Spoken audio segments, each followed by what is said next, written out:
Hi, my name is Gavin F. Haley of the Apex Guitar Institute, and today I'm going to show you the first thing that I teach every new student that comes to me. Depending on what genres of music you're looking to learn, the plan for the skills and concepts that you want to tackle is going to change a little bit. But there are certain things that are going to stay the same across all of them. And if you enjoy having free time like me, then there's certain things that you can learn in such a way as to maximize your amount of options and make sure that you only have to learn how to do them one time. One of those things is your left hand placement. The main issues that can arise from this are hand constriction if you're having to ball your fingers up too tightly, or not enough reach if you're having to spread wide, particularly on those thickest strings. So how can we set our fretting hand so that we have the most amount of options possible without having to relearn new positions, at least at the start? The best way I've found is keeping my thumb in the center of the back of the neck. This makes it so that when playing on the thinner strings, my fingers don't get balled up and they don't curl in on themselves, adding in a lot of tension. And it also makes it so that I can reach those thickest strings with the least amount of effort. Now, one of the main, I'll say, competitors to this idea is having the neck fully resting in that joint of the thumb and wrapping your thumb around. I can't do it on this because it's a 7-string, so I can't quite reach. You'll see it a lot with country guitarists to kind of mute that string, and oftentimes whenever they're playing open chords down at the end, which you can already see my fingers are a lot more crunched up than the previous way. Now, I'm not saying that's wrong. A lot of successful guitarists do play like that. But there's some other factors involved. If I'm playing an open chord and have it resting in that joint, to get to a wide spread on those thicker strings, I can't reach. I have to then shift my thumb down anyway. So why not just practice like that from the beginning? This makes it so that you can do both things with your hand in one place, so you don't have to learn two different hand positions, especially whenever you're starting out. It's small, but that thumb shift changes the angle of all these muscles, and at first, you're gonna have to get used to the new way of doing it. I find it's just more efficient to start like that from the offset. You'll also see the resting style with people who are practicing while sitting down, oftentimes without a strap.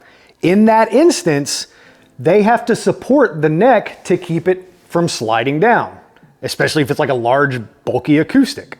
But if you're practicing with a strap, you don't have to support the guitar. It's not going anywhere, and I'm not having to hold the neck up. That's the strap's entire purpose. In fact, if you want some extra kickstart at the beginning, if you're just starting out on guitar, set the strap to such a height so that the guitar doesn't raise or lower whenever you sit down. If it's at the same height both times, then it doesn't matter which one you're doing. You don't have to make adjustments to make it work. The other main benefit that I see people state when it comes to resting the neck in that joint is that you can use the thumb to mute that thickest string. But here's the thing, you don't have to mute it that way.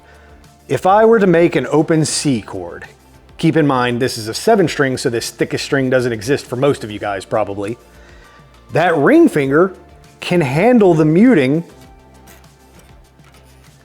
of that E string. Alternatively, your right hand can be used to mute on the right side, so you achieve the exact same effect.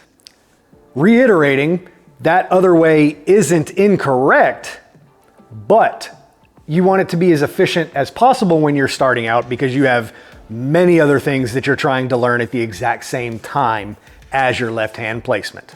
Which brings us to your other hand, the one that's actually doing the picking. Now bear with me for just a second. I'm going to say something that's pretty obvious for most of you guys, but it leads into why I'm doing the things that I do.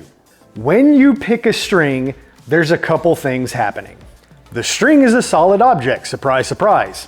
Whenever you go to pick it, that tip of the pick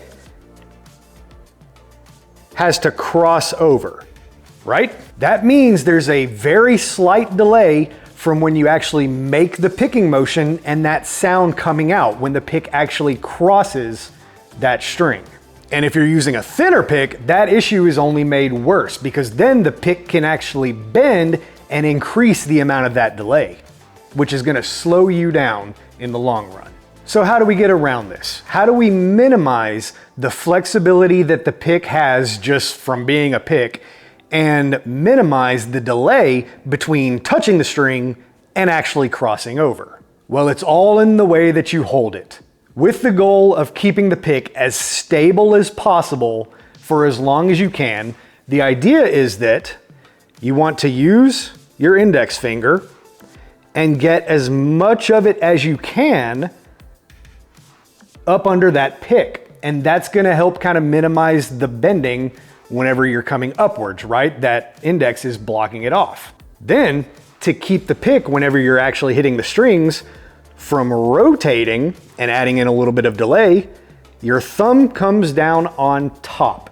And that mashing down minimizes the upward and down shifting. The end result is that I have as much of my index and thumb as possible making contact with that pick and keeping it from shifting around in any direction. Additionally, got all this open space, so it's minimizing the tension in this hand compared to like if you're doing something like a fist where I can immediately start feeling everything here tensing up. By the way, the reason that tension is such an issue and why I'm trying to avoid it so much is that the more tense you are, the more those muscles are having to work to get the same result, and it's gonna cut the amount of time that you're able to practice or play by a pretty significant amount. I start with these two things for brand new students because they are completely universal. Everything that you will want to play can be done in this way. It applies to the whole spectrum. So starting like that early ensures that no matter what you're looking to play, you will be able to do it without having to learn a new style of picking and holding the guitar. So whatever it is that you're looking at whenever you're starting out, make these two things at the very beginning a main priority, because once you get it to where that feels natural and you no longer have to think about it, then you can devote that brain power to something else and your hands will already be set up to go, aside from, of course, learning the new notes and patterns and things like that.